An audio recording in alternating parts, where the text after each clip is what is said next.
Thanks to everyone who's already entered. We're going to get started in just another minute.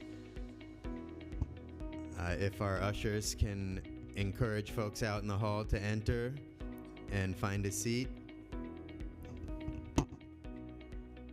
Act fast, our seats are filling up.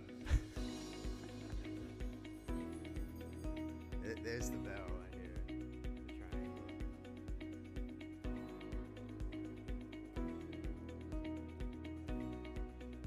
Also, for those that can hear me, I encourage you to download the app if you haven't yet. The app is going to allow you to enter Q&A as we go through each presenter and upvote the questions that you like.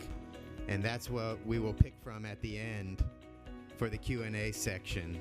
You need to use the app. So if you haven't yet downloaded the app, we'll put that QR code up on the screen. On that screen has the instructions, and there's the QR code. So from that screen, once you're in the app, you just go to our session, go to agenda, open our session, and then it will have live Q&A at the bottom. That's how you can enter a question.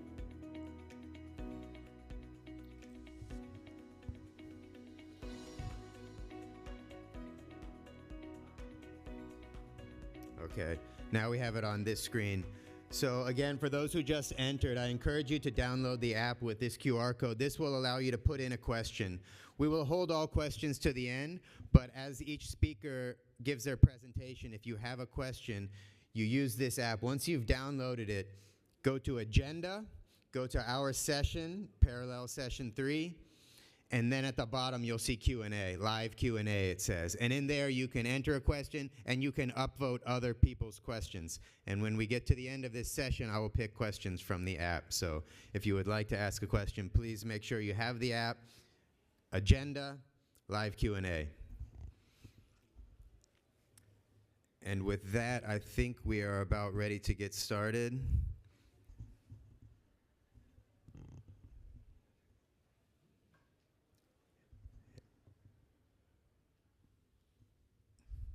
Thanks, everyone. Thanks for joining us and cutting your coffee short. I'm going to go ahead and get started now. And hopefully the room will fill up as we roll. But in the interest of time, allow me to start the session. Our session on From Strategy to Delivery, Operationalizing Sustainable and Resilient Maritime Sessions. My name is Duncan McIntosh. I am the Senior Regional Maritime Specialist here at ADB in the Transport Sector Department 1. It's my great pleasure to be joined by such an esteemed stage full of panelists today. And in the interest of time, I will introduce each of our esteemed speakers one at a time as they come to the podium to present. And then at the very end, we will hopefully have some time for Q&A. So we'll hold questions until the last speaker has presented. So if we can go ahead and put my first presentation up on the stage. The Sustainable and Resilient Maritime Initiative at ADB. There we are. First starts with a question, why maritime? Why is ADB doing a flagship initiative on maritime? Because maritime is critical to global trade, and therefore maritime transport is critical to global prosperity. We know that over 90% of global trade volume is carried by sea. And that's for a good reason, because shipping is the most efficient mode to move cargo around the world. It's almost 50 times more efficient than air, even 10 times more efficient than truck. And particular to ADB's interest, we also recognize that 60% of those goods are loaded or unloaded in developing country ports. And Asia, as a region, loads and unloads more cargo than any other region. And if you take a look at ADB's membership overlaid by a map of global shipping routes, it becomes quite apparent that ADB's members are at the beating heart of global maritime transport. So while maritime transport, as I said, is the most efficient mode of moving cargo around the world, it's nonetheless still a dirty mode of transport, as most large ships burn heavy fuel oil. So if shipping were a country, it would be equivalent to the 6th largest emitting country of greenhouse gas emissions. Yet it's not accounted for in the Paris Agreement. And if we look at the trajectory over the last decade, we can see that emissions have increased by 20%. So if we're looking to reduce greenhouse gas emissions, shipping is headed in the wrong direction. Now, globally, the UN body that's tasked to regulate global shipping, the International Maritime Organization, did agree in 2023 to bring their ambition in line with the Paris Agreement, and that is to achieve net zero by 2050. We recognize that it's estimated to take about $1.9 trillion to reach net zero for global shipping by 2050. Interestingly, 87% of that is going to be needed in land-based infrastructure and fuel production facilities. This represents an upfront expense and a new type of investment that may not be readily supported by traditional maritime financing instruments. Therefore, we see a need to accelerate pathways for zero-carbon bunker fuels to enable the industry to make long-term investments. There's also a need to adapt port infrastructure to climate change. With these challenges, however, come some opportunities. For example, all of the future fuels being considered for shipping, whether hydrogen, ammonia, or methanol, are at a minimum 2.5 times less energy dense than fossil fuels. This indicates that ships will require more frequent bunkering stops, and therefore there's a potential for new bunkering hubs to be developed in our developing member countries that could yield large economic benefits. We also recognize that resilient port infrastructure is the key to decarbonizing the maritime industry, and we note that for every dollar invested in resilient infrastructure, it returns a 4-to-1 return on that investment.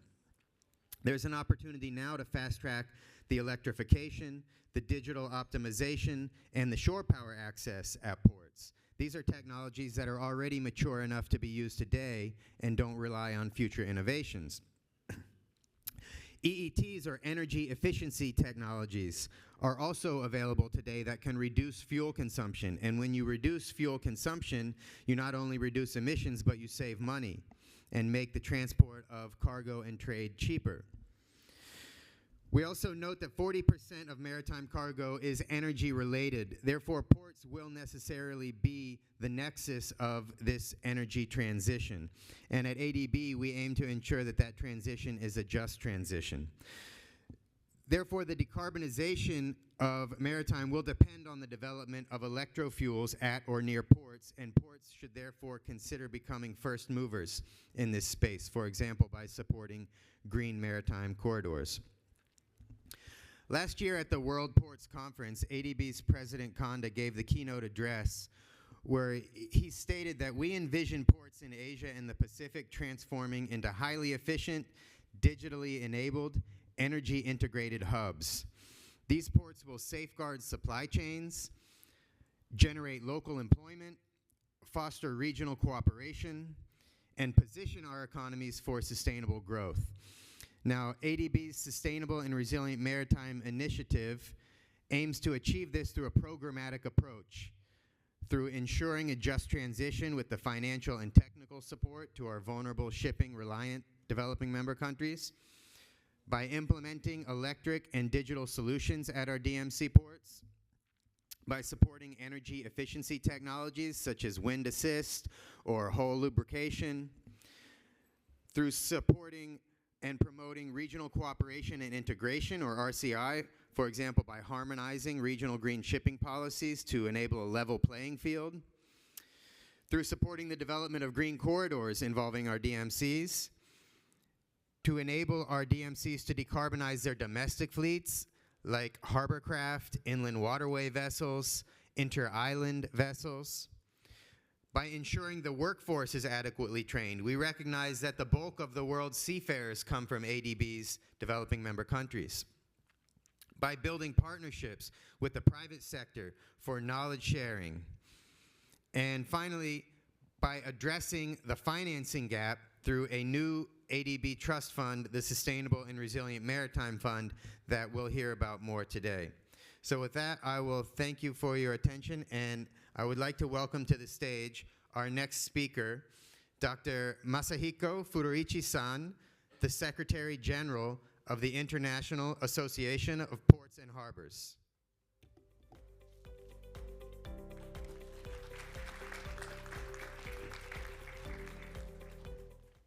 Okay. Thank you, Duncan, and good morning, everyone. So I'm Masahiko Furuichi, Secretary General of IAPH, which stands for International Association of Ports and Harbors, which was established almost 70 years in Japan. And we celebrated our 70th anniversary of the association last year in Kobe, and we invited the president of ADB, Mr. Kanda, and the IAPH and the ADB signed the MOU, Memory of Understandings, for the future collaboration. So maybe that is one reason why I am today here. And IAPH is a worldwide association including the port authorities and partly the terminal operators. In Philippines, the PPA, Philippine Ports Authority, as well as Subic Bay Metropolitan Authorities. Those two authorities are our regular members. And the motto of IAPH, which was established more than 50 years ago, was or is world peace through world trade. World trade through world ports. I believe this is more significantly maybe the meaningful today compared to the past 70 years facing the geopolitical uncertainties. So IAPH is just making every effort to promote world peace, world trade, and the world ports. Sorry. Okay. Yeah. Sorry. So on your right-hand side, you see the World Port Tracker. This is an annual report which has been published for the last 5 years by IAPH. Sorry. And that is based on the survey of the online questionnaire survey to our member ports. We have more than 200 members worldwide. And for this year's online survey, we received 116 responses from our member ports, which is almost 50% of all the membership. And regarding the Asian region, so the responses from the Asian regions accounted for 48%. This is almost half of all the responses. So today, I would like to just focus on 3 points, which is related to the sustainability and the resilience. The first one is resilience. Based on our online survey, our member ports recognize what is the most important risk factors.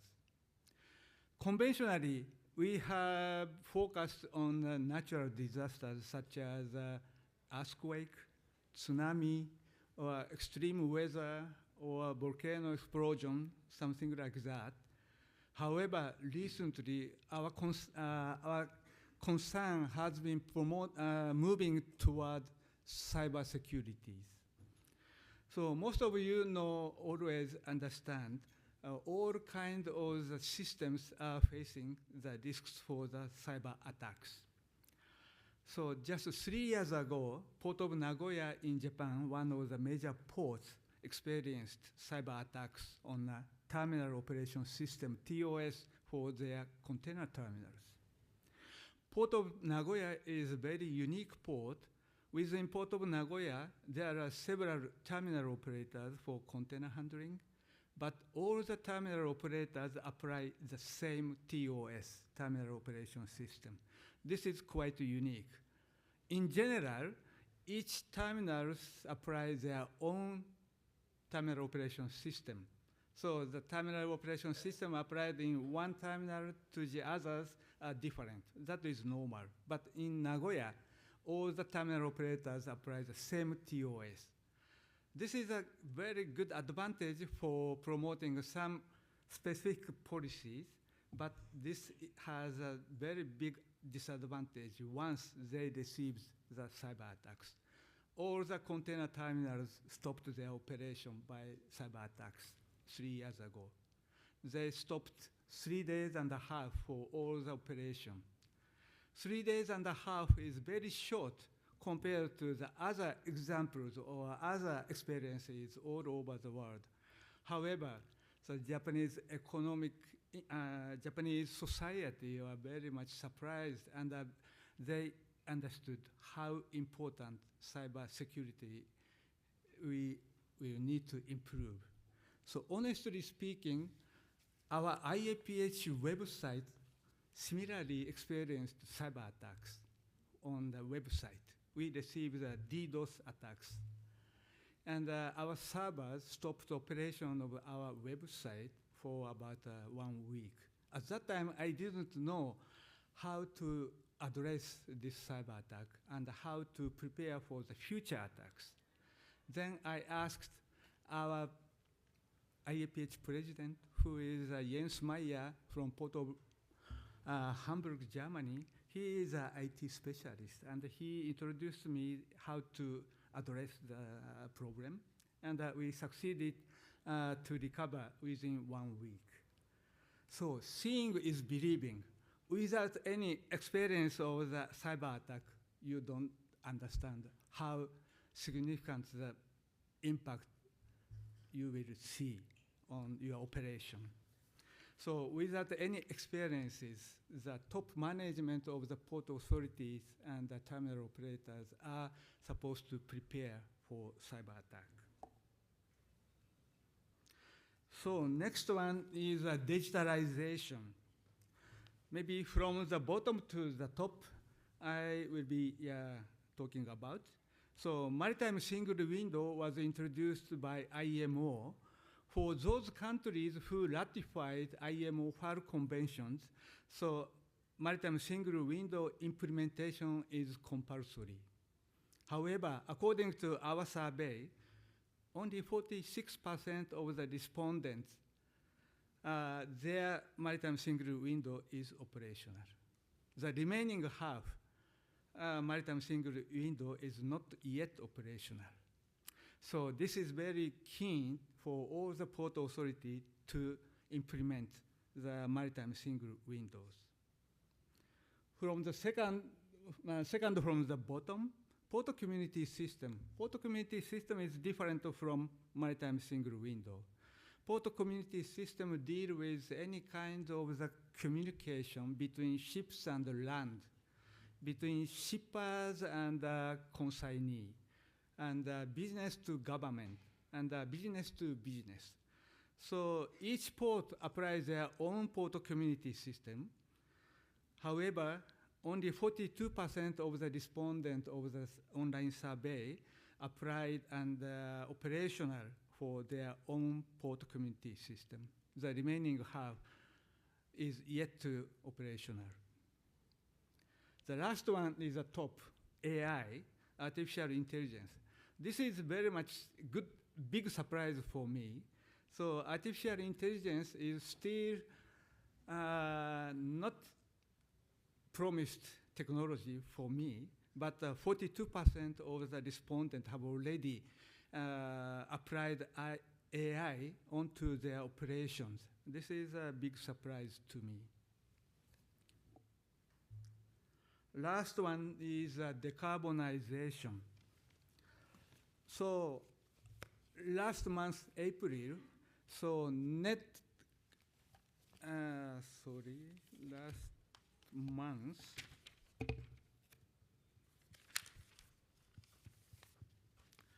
net zero framework for the international shipping was discussed at IMO MEPC 84. But there was a big discussion. There were pros and cons.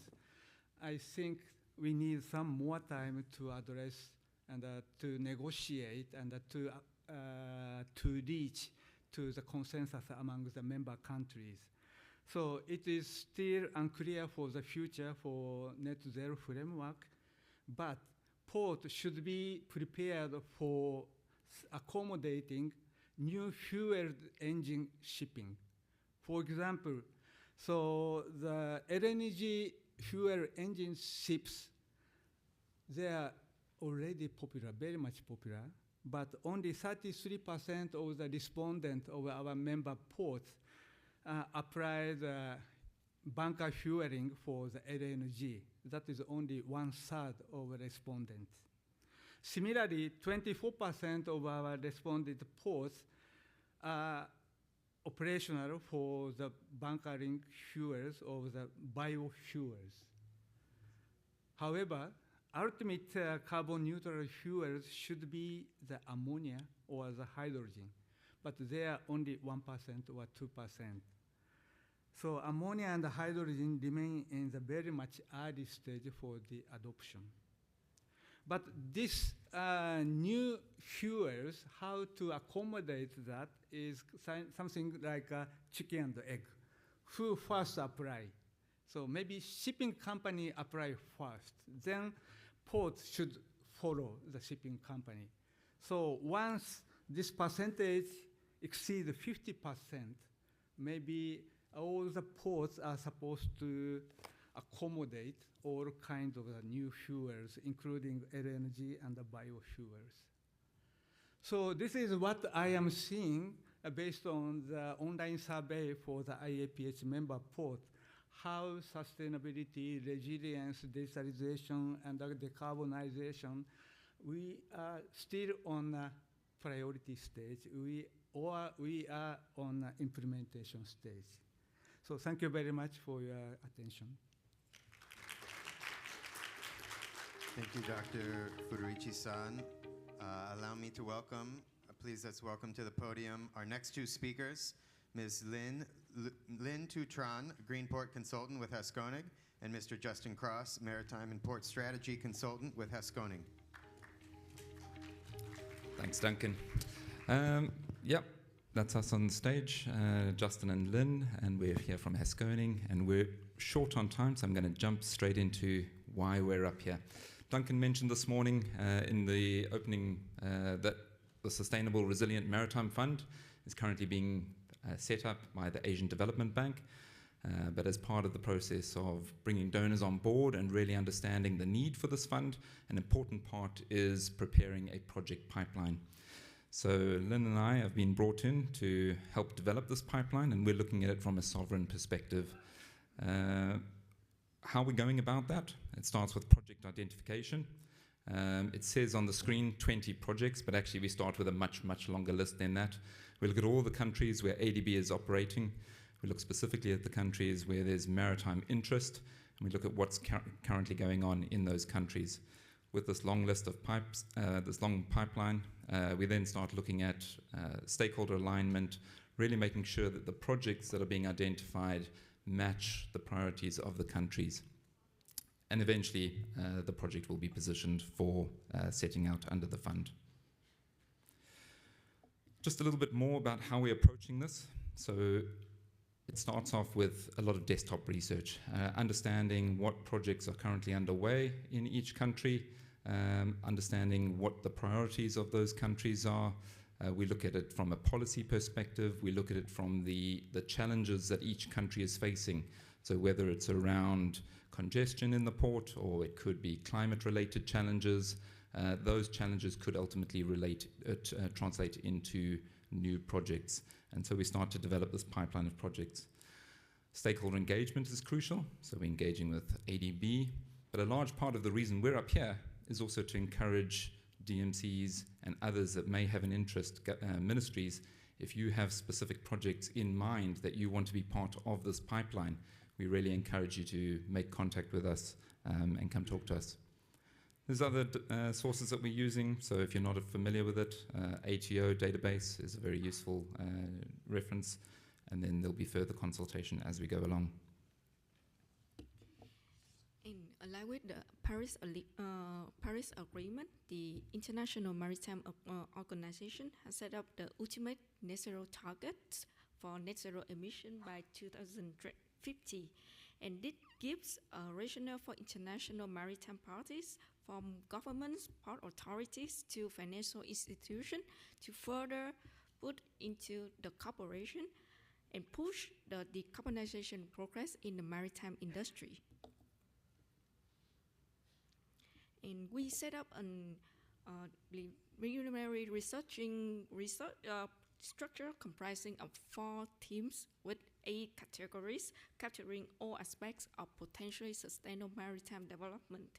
After obtaining a long list of potential projects, we would then assess the suitability against the SRMF priorities. And finally, we will come up with the final top 20 shortlist projects for further detailed development. And up until now, we have already identified over 100 projects across 38 countries, and we have already engaged with around 15 regional or country representatives, and the total investment identified is over $25 billion. So this is our last slide. So this is just to talk a little bit more about where we're sitting at the moment. So as mentioned, it's a large part of the process is data collection and understanding where the opportunities exist. So with regards to reviewing existing and upcoming projects, and Lynn has just mentioned the over 100 projects already identified, that piece of work is about 90% complete. The next step is looking into country-specific policies. So on that, we're about 1/3 of the way into that piece of work. And then finally looking into regional challenges. So as I said, whether it's climate-related challenges or congestion or digitalization or any other type of challenge, that's the third and final step of coming up with that pipeline. As I mentioned at the beginning of this presentation, a large part of what we're doing today is really just putting out a call to stakeholders. If you are from a ministry, if you're from a developing member country, from the ADB, anybody who's involved in setting out a pipeline of projects, come and talk to us. We would be really interested to make sure that the projects that we're setting out align with your priorities. Before I wrap up, I just want to mention NEVCAN. If you maybe want to just put your hand up. We are developing the sovereign pipeline. NEVCAN is looking at it from a non-sovereign perspective. So this is not, this fund will not be exclusive one way or the other. So please reach out to us, reach out to NEVCAN, and I'm going to hand back to Duncan now. Thanks very much, Lynn and Justin. Allow me to let's please welcome our next speaker to the podium. Mr. Paul Paris is a director at Rebel Group and a senior fund structuring expert.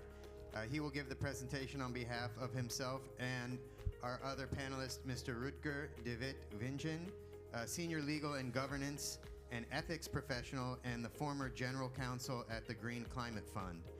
While he's getting set up, allow me to remind the audience that we will hold questions until the very end. And if you have questions, please enter them on the attendee app. That's the official app for this forum. You go to agenda, click on our session, and live Q&A is where you can enter and upvote questions. Thank you. Over to you, Paul. Thank you. Good day. I'm Paul Paris. As Duncan mentioned, I'm a director with Rebel Group, and together with Rutger de Witt-Vingen, I'm together working on operationalizing the Sustainable and Resilient Maritime Fund. The fund is part of the broader Sustainable Resilient Maritime Initiative, which was launched by the bank.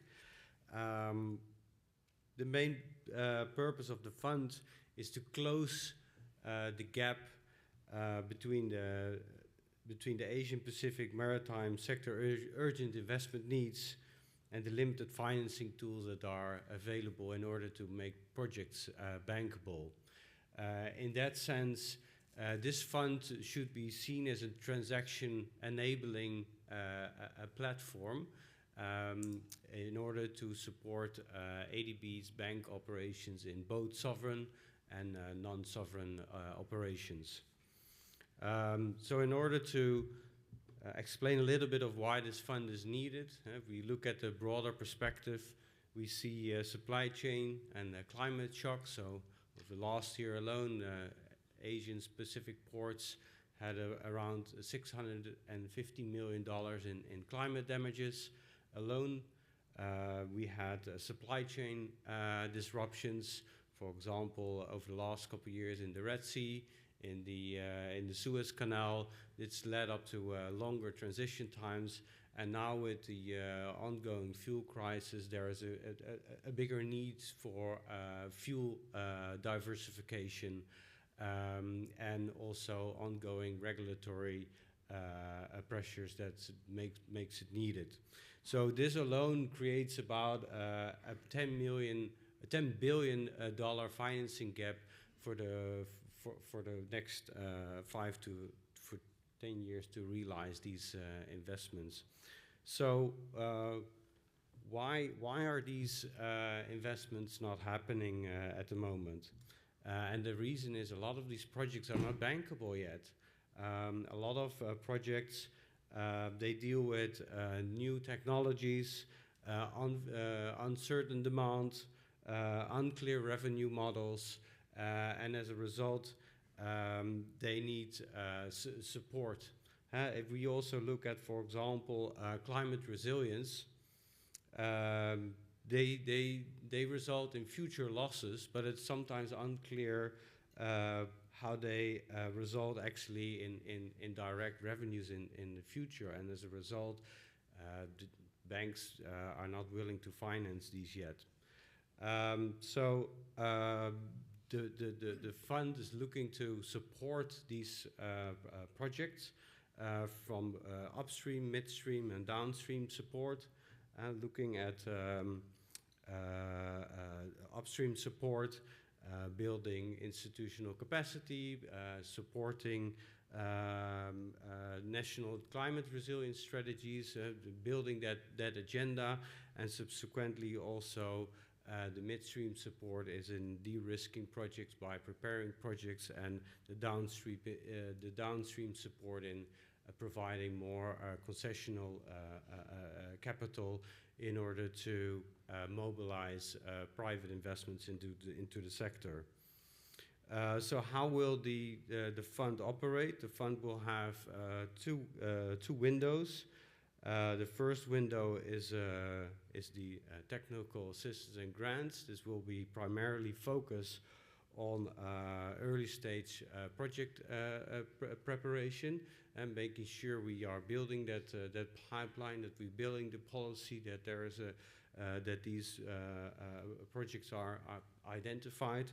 And then second is the catalytic finance window, where we will seek to deploy concessional finance so that more senior lenders are coming on board as well.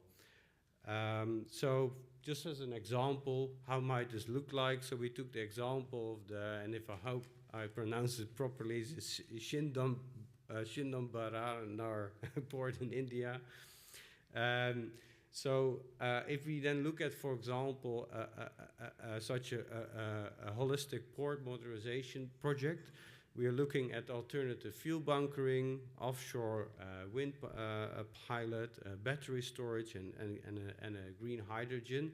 So the fund may support such port modernization project by first looking at first early stage project preparation, developing demand studies, doing the feasibility study, climate risk study, in order to build the understanding that is needed for a bank to start looking at these types of projects, and then subsequently looking to finance these projects by providing the concessional tranche into financing the project together with the ongoing bank operations and potentially as well private lenders. So together with Rutger, we are at the moment working on operationalizing the fund. So how is our pathway looking? At the moment, we are building the governance, the architecture, the financial structuring, and we're having bilateral outreach to donors as well. So, if there is any donors in the room, we would very much appreciate to engage with you to understand your priorities and how this might align with the fund. Then in a couple of months' time, we would like to have a broader workshop together with donors to see how we can further tailor the fund towards the market requirements, but also matching donor requirements. And then towards the end of Q3, we're looking to launch the fund, then also with an active pipeline of both sovereign and non-sovereign projects, so that first capital deployments can follow through in 2027. 2027. That is the Sustainable Maritime Fund. Thanks very much, Paul. Please help me welcome to the stage our next distinguished speaker, the finance manager from the Samoa Ports Authority, Ms. Moy Lene.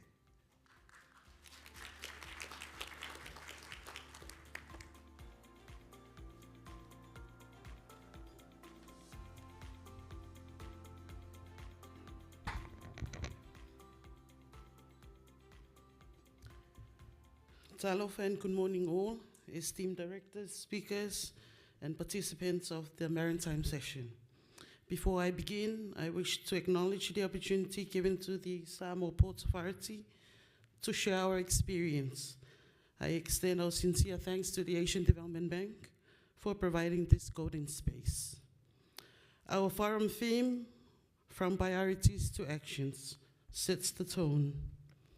Today, I will share Samoa Ports Authority experience with the bank's Sustainable and Resilient Maritime Initiative and how we intend to use this initiative, the Green Port Initiative, to sustain our ports into the future.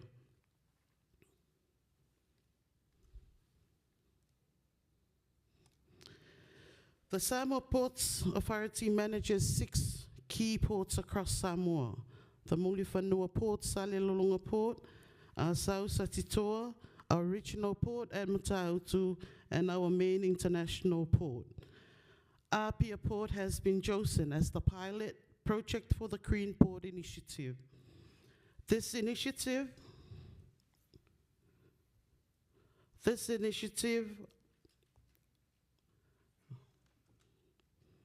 supports the environmental stewardship and sustainable port operations. It aims to improve safety, efficiency, resilience, and sustainability. Alongside this, asset management provides the system to maintain and improve port infrastructure throughout its life cycle.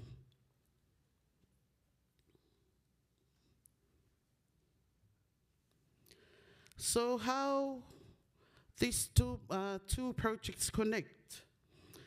The Green Port practices promote safe, efficient, and sustainable operations. Asset management ensures infrastructure is maintained, monitored, and upgraded. Together, these two, they focus on life cycle planning, risk reduction, climate resilient, and operational efficiency. Environmental management, waste reduction, and maintenance planning all work hand in hand to protect port assets. Our Strategic Asset Management Plan, the SAMP, was designed mainly to guide decision-making, resource allocation, and prioritization by balancing performance, risk, the life cycle costs, and environmental sustainability. It also supports government ambitions for the resilient infrastructure, economic diversification, and climate adaptation. Before these plans were implemented, the Samoa ports faced several challenges. So challenges before the implementation of the Green Port Initiative. We faced limited design records and documentation of older structures, maintenance and reactive rather than preventative, structural deterioration and aging wharf infrastructure, waste management and pollution issues, limited digital system and asset information, climate risks not fully integrated into our plannings. During the Green Port Initiative project, further issues were identified. Our wharf components with moderate to advanced deterioration, the structures of the wharves requiring urgent rehabilitation, environmental risks such as coastal pollution and waste generation, the need to regular inspection, the assets registered, and the maintenance tracking. So, since the implementation of this project, the Green Port Initiative, the benefits have been cleared for the Samoa ports. Safer and more reliable infrastructure, reduced downtime and long-term maintenance costs, cleaner operations improved, environmental performance, better decisions making through asset data monitoring, stronger support for Samoa economic growth and maritime connectivity. And lastly, the improved resilience against climate risks and natural disasters. Most importantly, we now have a wharf-class asset management plans for key infrastructure and equipment such as tugboats and pilot boats for the ports. The importance of resilience. Apia Port faces significant climate and coastal risks. These plans help protect critical infrastructure, support our disaster preparedness, and ensure operational continuity.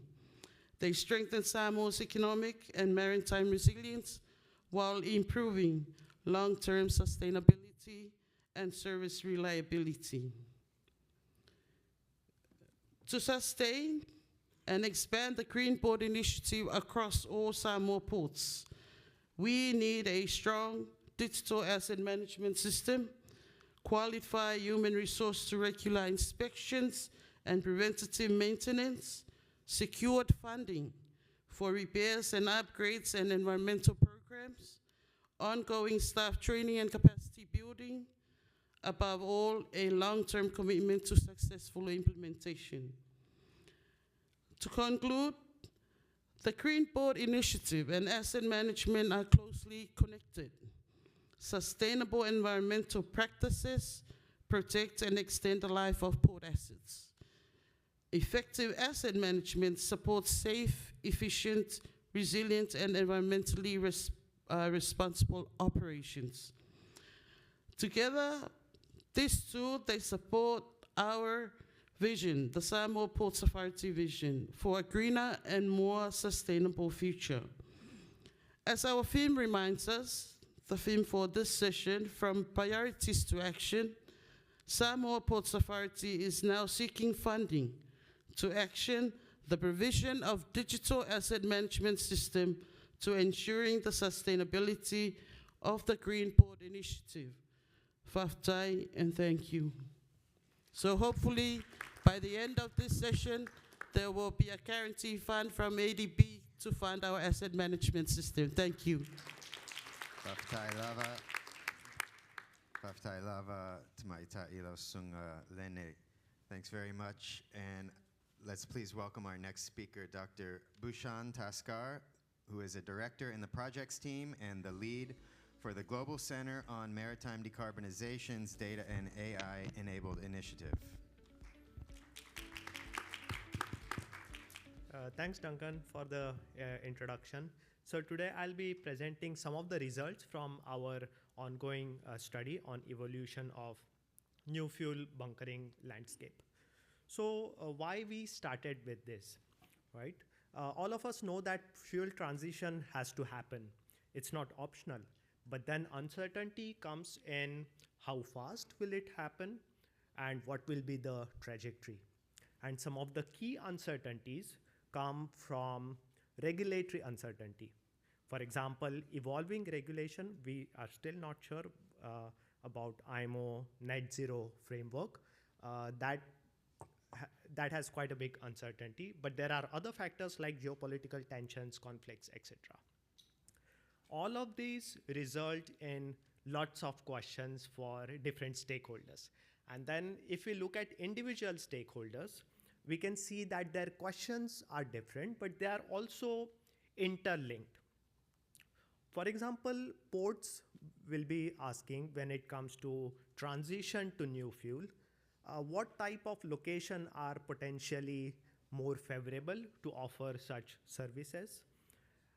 What is the behavior that would be driving bunkering demand? Because these questions are important to attract demand if you are going to offer these services. Then for ship owners and operators, the questions are slightly different. They would be looking at which fuels are economically feasible over the long term, where along their shipping routes they can get these fuels. Along with engine, which type of engines you should be choosing. Then for investors, the questions are about when and where to develop infrastructure so that there is both demand and supply at that location. So in order to answer some of these questions, we are building a digital model that brings together fuel production, logistics, vessel demand, along with bunkering landscape, and we are doing this in collaboration with our partners, BCG. So first, let me give you some overview of how the demand landscape looks like.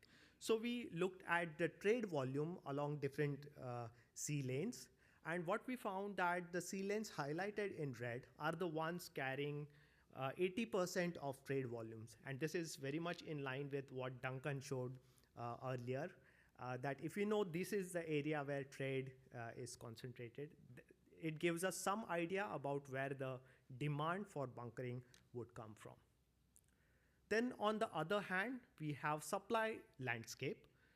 So on the column on the left, you will see different fuels and the feedstock required. And on top row, you will see different regions. So we have done analysis of which regions are better placed in terms of feedstock availability as well as feedstock prices. This is only about the availability. So what we see so far is Asia is biomass rich. North America in near term, it's favorable for blue fuels and then e-fuels in the long run. For West Asia, Oceania, and Africa, there is a strong renewable resources, solar and wind. So now we try to put two things together, the demand and supply landscape. But before that, the most important element that is causing uncertainty is regulatory framework. So we have analyzed 3 different options. First one with IMO net zero framework as it is, with tier 2 penalty of $380 per ton. And then in second case, we simulated the scenario where tier 2 penalties increase from 380 to 700 by 2050. And we can see that by just changing this one part, the uptake of new fuels goes up from about 40% to 60% in this scenario. But then it is also possible that IMO net zero framework is not, what happens if it is not there? In that case, we are left with EU ETS and Fuel EU. And that is the scenario you see on right-hand side, EU Maritime regulations only. And in that case, the uptake of new fuels goes down to less than 20%. That's because the regional, the shipping or trade it covers is much smaller than what global regulation would cover in the end. So we after looking at demand supply landscape, we studied what is the bunkering behavior currently and how it will affect going forward. So what we see that for emerging hubs, you at least need one of these two things, either fuel economics or vessel traffic. And this is the behavior we see in the existing bunkering hubs as well. And mostly this is complemented by some kind of policy as well. So what does this mean when it comes to new fuel landscape? For fuel economics, you either have to be located closer to the production facilities. And this is especially important in the case of gaseous fuels like ammonia, because they have higher cost of transport, storage, bunkering, etc. But the other factor is vessel traffic. You also need to anchor the demand by which you can sell the new fuels. So these two factors are, at least you have to have at least one of the two, and then you can develop from there. You can complement it with some kind of policy to create enabling environment and ambition. So we did some analysis for how does this landscape look like if we look at ammonia as a fuel. So these are the two factors I talked about. On x-axis is vessel traffic in terms of ship arrivals, and on y-axis you have minimum production cost, so that is fuel economics. You have the most favorable place to be is right-hand bottom corner, because there you have lowest production cost and maximum ship traffic, and that's where we see some of the Chinese ports, because they have high vessel traffic as well as low cost supply. But then on bottom left, there is a cluster as well. These are the ports which can provide ammonia at a significantly cheaper rate. But then they don't have significant traffic at the moment. So in that case, what could happen is, instead of being a bunkering hub, they could play a role of exporting the fuels rather than bunkering in the port itself. And then there are some ports which have high traffic, but not much availability. In that case, they can play a role of aggregating the fuel, potentially along with other sectors like power generation, etc. So what we see overall is fuel type matters when it comes to demand aggregation. So especially in the case of ammonia, these are the three archetypes are emerging from our study. First is bunkering hub, if you have both fuel economics as well as traffic. Second is demand aggregation, where you have good amount of vessel traffic, and then you have opportunity to aggregate demand across different sectors. And these some examples would be ports in Japan or Korea, could be good examples. And the third one is production or export hub, where you have cheap supply of new fuels available, but not much traffic to anchor the demand for bunkering.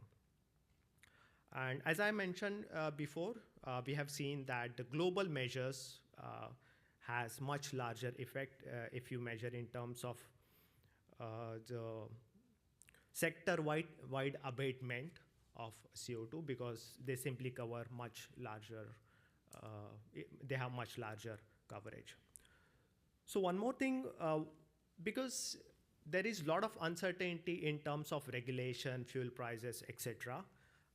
What we are doing is we are going to make this available to you, where you can play with different options. You can check different regulatory regime, different cost, you can play with different assumptions, because there is no way you can just predict one future, but you have to look at, okay, what are the different permutations and combination, and how does this landscape evolve considering this option. So we will be making this public somewhere around next month. So that's it for now. Stay tuned for more updates. Those who are interested can scan the QR code so you are updated when this is available. Thank you so much. Thank you very much, Dr. Taskar. Let's please welcome to the podium our next speaker, Ms. Honor Pugiato. who is an associate director at Ricardo Energy and Environment, WSP Group. Hello, everyone. So my name is Ona Puchato. I work for Ricardo, WSP Group. So we are engineering and environmental consultancy, originally coming from UK. And we do provide quite a lot of advice across environmental and technology space, and with special focus on challenging sectors like maritime aviation. And today I would like to tell you a little bit about the green shipping corridors and how they can unlock the decarbonization, with a small case study about the electrification of the ferry port. For maritime, the route to decarbonization is the adaptation of the alternative fuels, and green shipping corridors. There are places where we adapt those first solutions, and normally they are set up at the known predicted route, at specific ports, and also with areas where we can fairly well predict the demand and the supply of the fuels. And this slide is from the recent report published by the Global Marine Forum. And this slide really shows that there is a growing interest in the green shipping corridors. Despite of the recent setback with the policy momentum, this transition is on the way and is happening. And I think what is important to note in here that as of December 25, when this report was published, there was 84 green shipping initiative noted. They were all at different stages. What is important to remember that this is a 30% increase to the previous year. So there's a definitely growing trend with the green shipping corridors initiatives around the world. As Ricardo, we work on quite high proportion of those green shipping corridors. We actually work on 11 of them across the world. And our expertise was in this space of preparing pre-visibility studies or visibility studies that help to understand the specific of adaptation of alternative solutions. And I'm not going to go into the details of all of those projects, but some of them, they're already available. Some of them, they are in progress. But if you're interested, please speak to me after the session. As we work on quite high proportion of those green shipping corridors, I thought it might be interesting to you to actually find out about our key findings. What did we learn working on so many of them? So first of all, we learned that overall there is no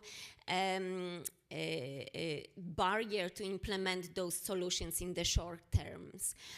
So there is no engineering barriers, the technology is there as well. However, each solution is a very specific to the given areas. So the profile of the vessels, intensivity of the movements, location of the ports, availability of the space, availability of the alternative fuels in the area, they are very specific.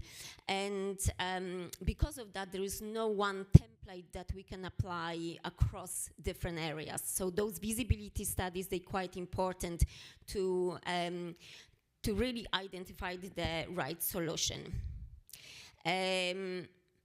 Second point that we find out, looking at the business case, adaptation of the alternative fuels will increase the CapEx and OpEx cost. And this is mainly driven by the cost of fuel and the cost of infrastructure. And currently, we do experience a gap between the price of the traditional fuels and the alternative fuels. We do believe that this gap over time will become smaller and smaller with the introduction of the right policies, green policies based on the carbon accounting, based on the principal pay approach. And obviously the situation that we experience today with the higher than normal cost of the traditional fuels from the beginning of 2026 help to shrink this gap in this moment in time, but also give us a message that something should be done to de-risk this situation, which is happening now. Another very much reoccurring project throughout all of those problems, reoccurring throughout all of those projects is the investment sequencing. So the infrastructure investors, they looked for confirmation and commitment of the ferry vessel companies, whereas the vessel firms, they look for confirmation of the infrastructure. So we do have that kind of gridlock decision-making problem. And very often we find that that was a bigger problem to solve than actually implementation of the technology. And this could be sorted by introduction of certain investment fund, which helps with the CapEx cost and provide that kind of reassurance, and with the stronger policy from the government and also the long-term offtake agreements that make those projects more bankable. The third point is the fuel supply and the bankability, and I think that was mentioned that the maritime does compete for the feedstock with other sectors. And one findings what we find out that very often the predicted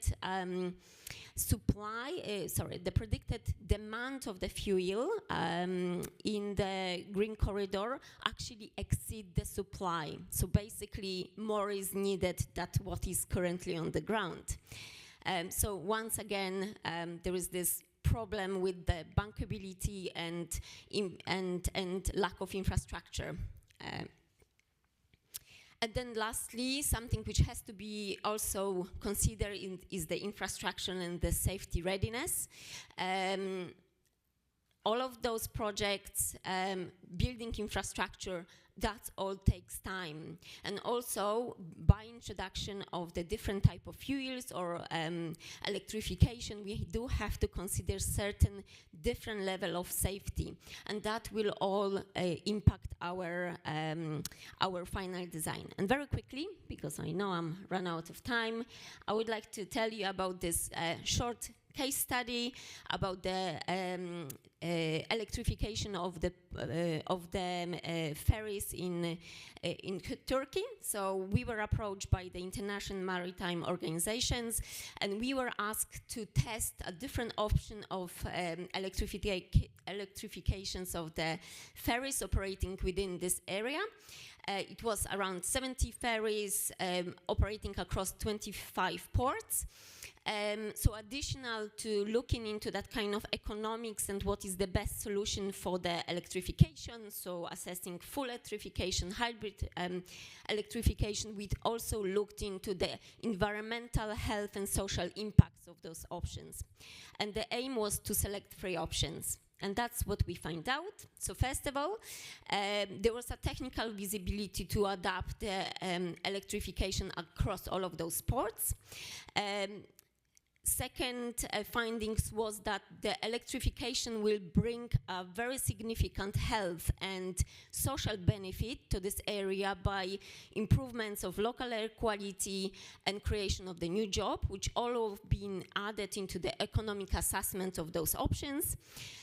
Again, there was a high cost, CapEx cost, and the need for investment was quite clear to unlock this problem. The operational cost actually over time was lower, however, not low enough to offset the CapEx, offset the higher CapEx cost at the front. And then in this local area, we had a taxation that actually lower price of the traditional fuels, which was actually going against our project. And lastly, 3 takeaways from you. Green shipping corridors can unlock maritime decarbonizations. technical and economical visibility studies they needed, because we really have to get that right.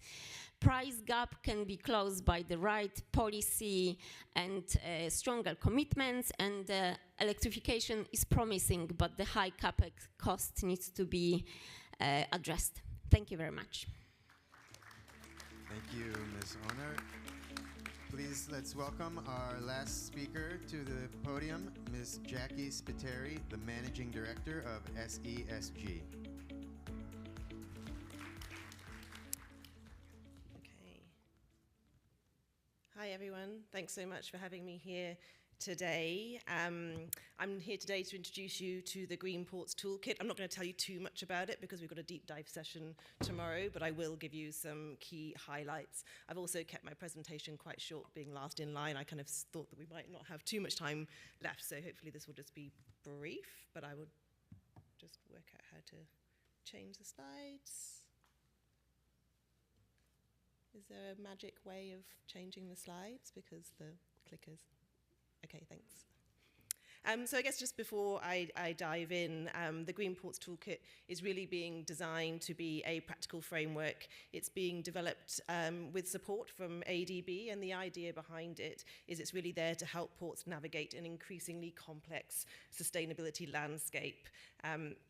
This isn't really a conversation about making, or not entirely a conversation about making ports green in the traditional sense, although we have heard a lot about decarbonisation and environmental management today, but it really does kind of broaden into those social and governance aspects that sit around managing a port. And it really aims to help ports make better, more informed and structured decisions in an environment where expectations are rapidly changing.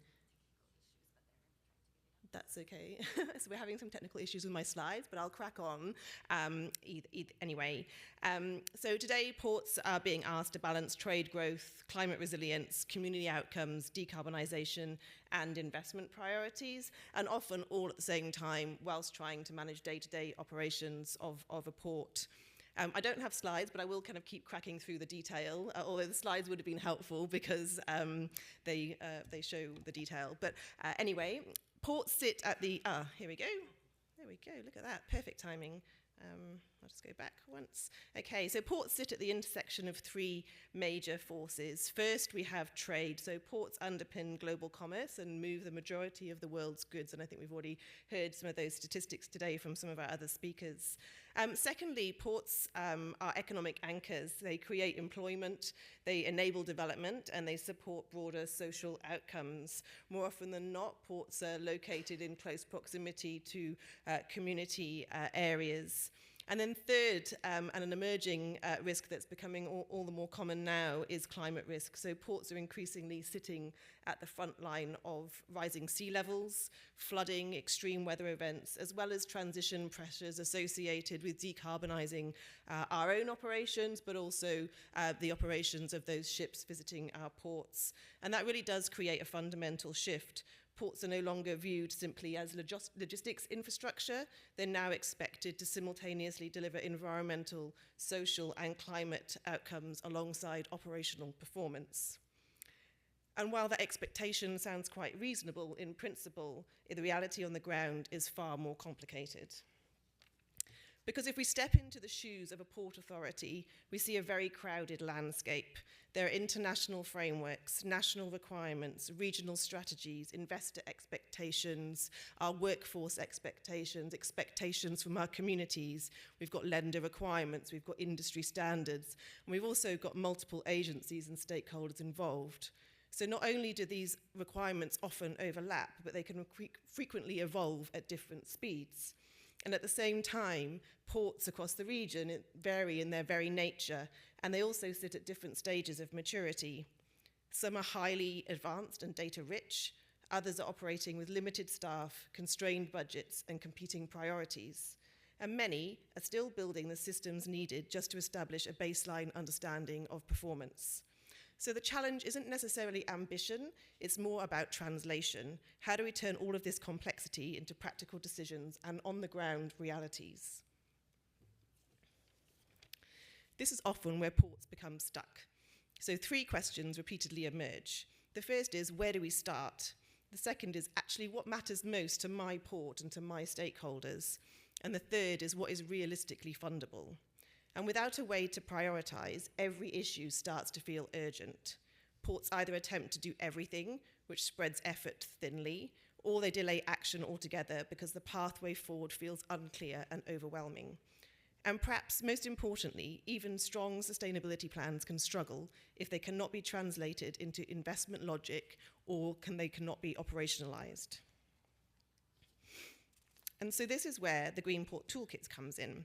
The toolkit is intended to be a practical initiative support framework. At a high level, it is intended to do three things. First, it intends to bring structure. It organizes what can otherwise feel like an overwhelming landscape into a more manageable framework. Second, it aims to support decision-making. Through self-assessment and prioritization functions, ports can focus effort on what matters most to their specific scenario. And third, it aims to link action to investment, because sustainability priorities ultimately need to become investment-ready and opportunities that align with funder expectations. To make this tangible, imagine a small developing market port with limited staff, limited budget, and high exposure to flooding and storm surge. Now, if we hand that port a list of 20 sustainability priorities, we risk creating paralysis. The answer isn't to do everything. Instead, we begin with three focus questions. Where are we today? What is our current maturity? What are our most material risks and exposures? So thinking about risks to the business and risks to the environment in which we're operating, including those social impacts. And third, what practical actions create the greatest value for our port right now? These three questions can immediately narrow the field and create a much clearer pathway. So, today I've only provided a very high-level introduction. Tomorrow we're going to go into a much deeper dive. We'll unpack how the toolkit works in practice, share some early insights emerging across the region, and also work on a live port challenge together. Importantly, the toolkit is still being shaped. So if you're a port or terminal operator in the Asia-Pacific region, we'd genuinely like your input. If you want to scan the QR code on the screen and register your interest to provide input on our toolkit, we'd love to hear from you. And then finally, accompanying this toolkit is a knowledge series. We've heard a lot about capacity building over the last 2 days, and today as well during our session.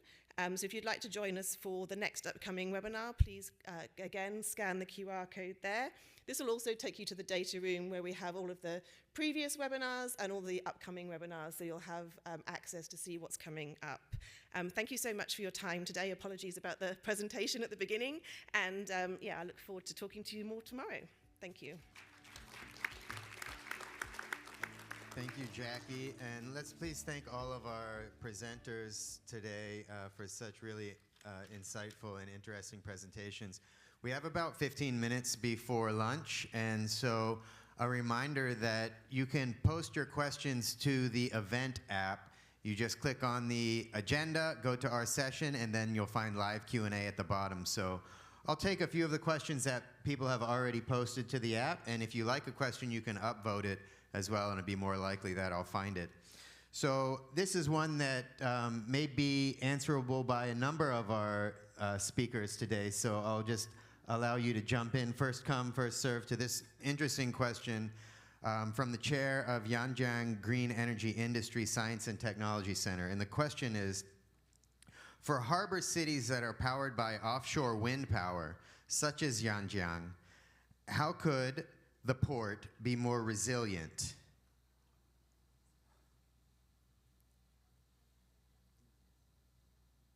And this is open to all 10 of our speakers, so please grab the microphone if you have a thought. We have a number of green port resilience experts. Think of a harbor city with offshore wind power.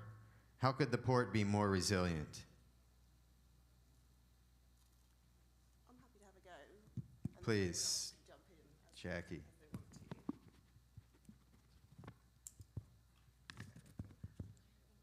Maybe this is working. Oh, yeah, it is working. Okay.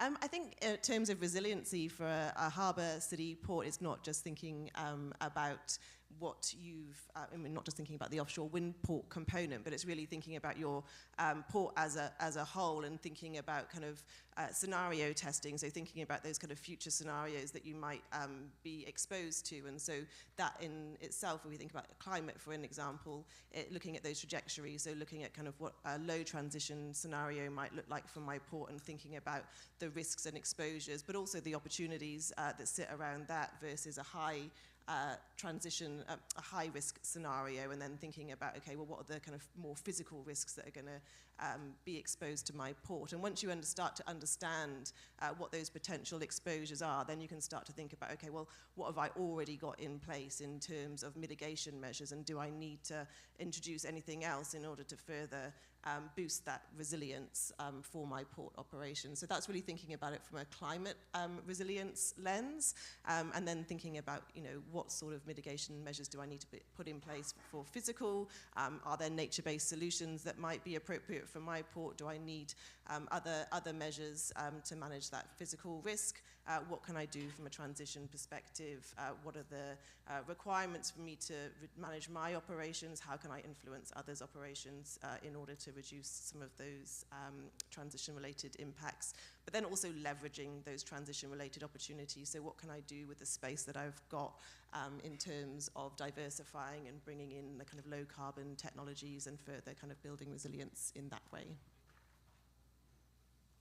Thanks, Jackie. Are there any other thoughts on this port resilience?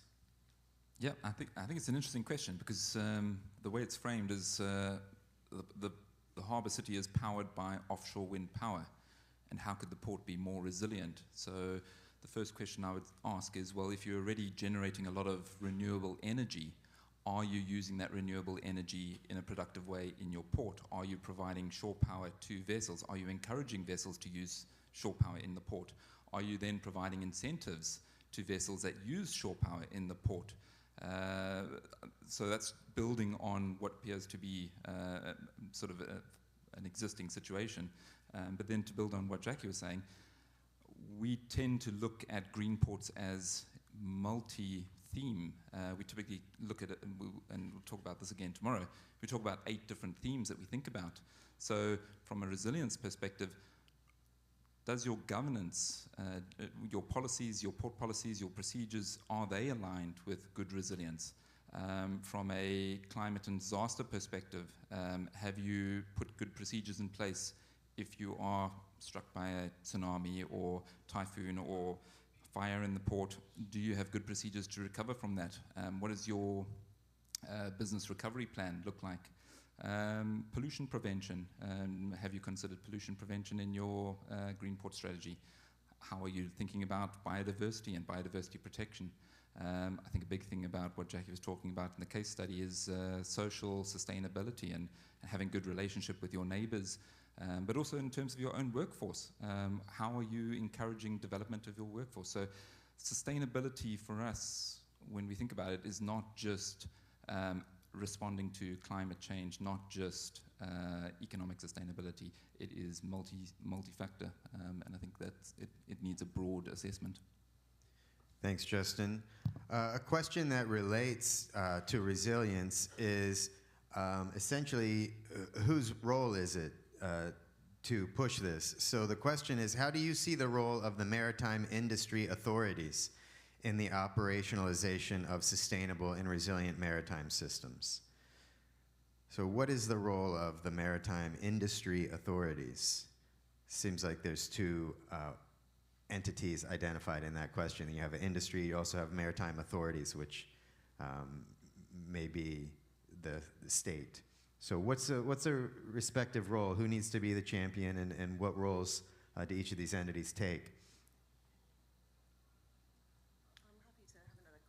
To start off with. If we're talking about maritime industry authorities, I'm assuming that we're talking about the port authorities who are responsible for overseeing port terminal operations, tenants that may reside within those port locations. And so I think for starters, everyone has a responsibility to manage their own operations, but from a kind of port authority perspective, you can certainly influence and oversee how others are managing their operations. So as a port authority, you have responsibility for those tenants that are operating within your port. And so therefore you can influence through structuring your contractual arrangements, your license arrangements with those port operators to ensure that there's provisions in those to make sure that they are managing their operations in an environmentally and socially sustainable way. If you want to take a step beyond that, you can also incorporate criteria so that they need to provide you with information and data. You can't manage what you can't measure. And so if you can kind of obtain that data through contractual arrangements, it's a really great way to understand how your tenants are performing, and then you can come up with further measures on how to work with them to manage those impacts. Thanks, Jackie. Bhushan?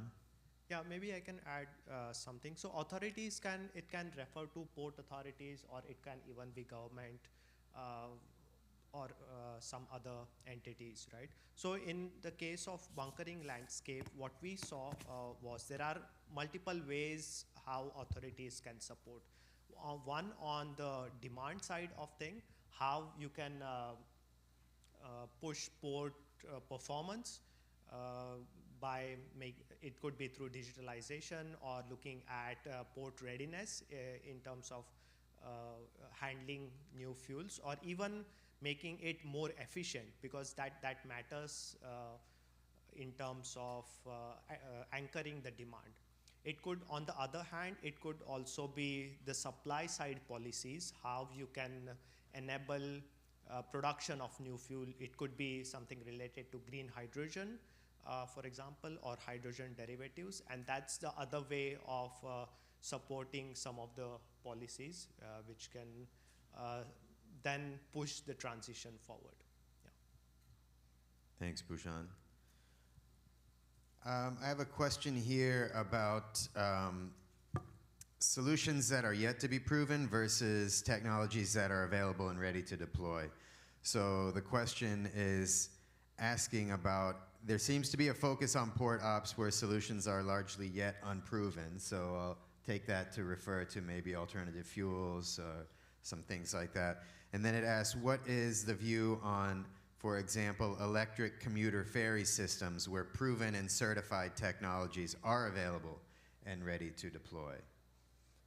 So I guess we can broaden the question to give more room to the panelists, but proven versus you know, a little more cutting edge technologies that maybe have some work to do. What's the view on what role they play? I will attempt. Hannah? I will add something. So I think going back to my presentation, I think I highlight that there is a need for this pre-visibility studies and the visibility studies to really understand the landscape. So all of those projects, they're fairly costly initiatives that actually can affect many different stakeholders. That's why there is a really important step that we cannot miss. We cannot jump into the certain investments without really understanding the background which comes with certain solutions. In my presentation, I did mention that there is no template solution, and I think what we learned that you can test different type of fuels, you can test different, I don't know, electrification, different type of solutions, but they will be on one-to-one basis. And I think by doing your homework, by doing your desk studies, by speaking to your to the stakeholders, you will then understand better what actually can be tested. And I know the question was about the proven and unproven solutions, but the bottom line is every solution was unproven until become proven. So I think by doing the pre-work, at least we can make our decision on certain data information, and those decisions, they will be backed up by certain evidence base. Thanks, Honor. We got a couple of very interesting questions popping in now with a few minutes left to go. What are the most common bottlenecks developing member countries face in translating green maritime priorities into bankable projects? So we have some of our experts who are doing just that, attempting to translate some of these priorities into bankable projects. What are some of the common bottlenecks that ADB's developing member countries are likely facing in order to get these projects into reality?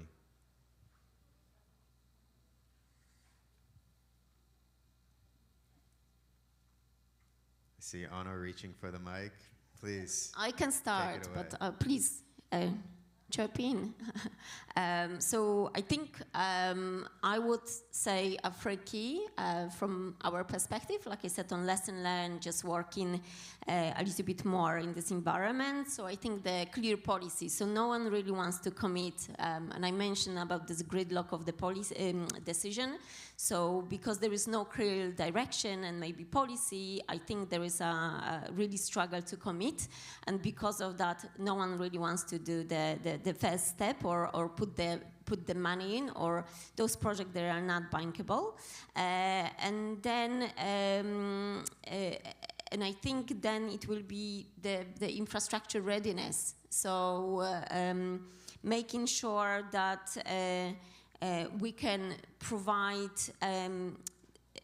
infrastructure in the short enough time to not disturb the operation. But I can pass the microphone.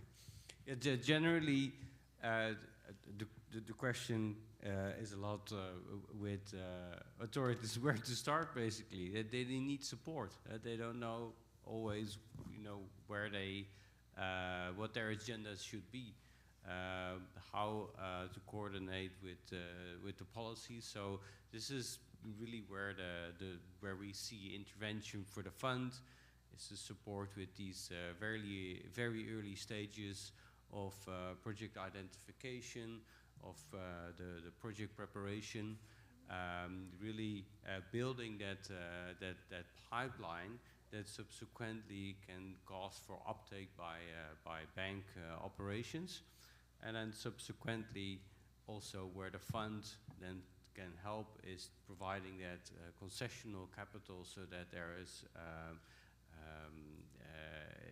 better pricing that can be offered by the bank, so that the project then either becomes feasible or a kind of risk layering, so that certain risks can be taken by the fund, so that private investors that come in are willing to provide the capital to fully finance the project.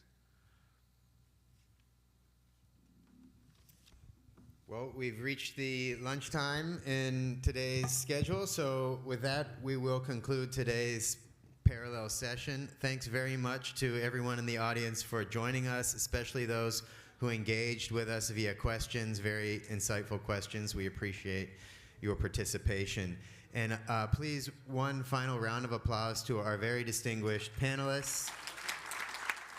Thanks very much for everyone who came from overseas to join us today, and please enjoy your lunch and join us tomorrow for the Green Ports Toolkit session if you are maritime inclined. Thank you.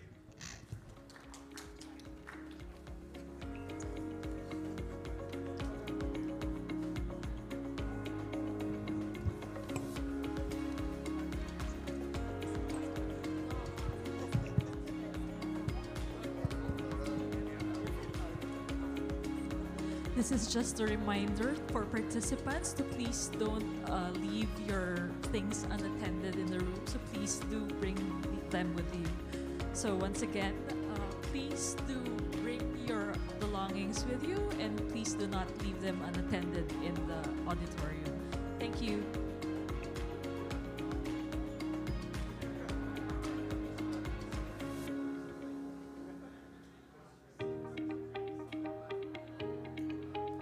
Ladies and gentlemen, please bring your belongings with you. Once again, kindly bring your belongings with you during the lunch reception. Thank you.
ano, nila sa JB yung automation.